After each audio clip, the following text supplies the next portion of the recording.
This is that paddock that I showed you some time ago that we went ahead and sprayed it. We just got it disked with the four-wheeler and implement this morning. As you can see, there isn't much left here anymore, so we're going to let this go now for a couple weeks, 2, maybe 3 weeks. Let any more weeds come that are going to come, and we'll spray it again.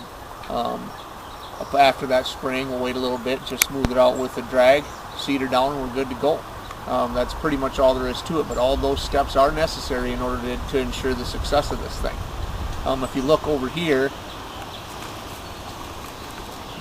I talked about this clover, this alfalfa, this clover before, and one of the reasons we decided to keep this simply was that in the spring of the year, when the does are lactating, when the bucks need some nutrients for antler development, this is where a lot of the deer on the farm come this time of year, is into these clovers. This is a small hunting paddock, if you will, tucked back in the woods. It's just a couple, 2-3 tenths of an acre up here. We're in the process now. It has been sprayed. It was sprayed about a week or so ago. You can just start to see, what is in here is starting to die a little bit, those weeds. This was an annual forage last year. As you can see, there's not a lot of grasses and that type of thing coming up. Some over there, but nothing that's going to be a problem.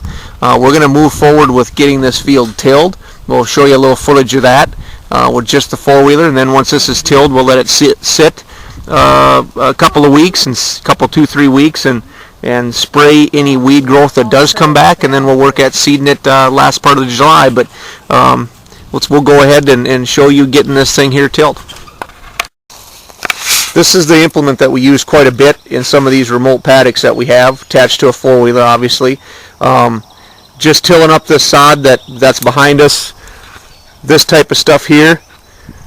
This implement will not do a good enough job of just the sod itself. We need to burn it off, or else it just beats your machine up too much. So this implement right here is something we use quite a bit of, and we'll show it to you being worked here in a little bit on another paddock.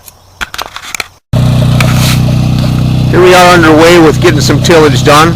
Just ATV, small disc. There isn't a lot of residue or trash or old sod in here, so that disc works pretty well for it. If you have a lot of sod, it just gets really hard on a four-wheeler and a disc. It really doesn't till as well as it should. But you got an ATV, you got small areas like this. These types of site preps are necessary if you want to have some success.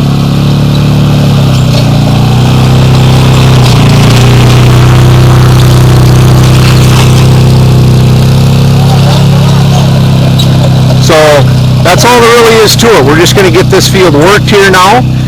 Again, we'll leave it for a couple of weeks until we get some more regrowth, 2, maybe 3 weeks to get some any weed growth that's going to come back. Spray that again, and it'll be ready to be seeded.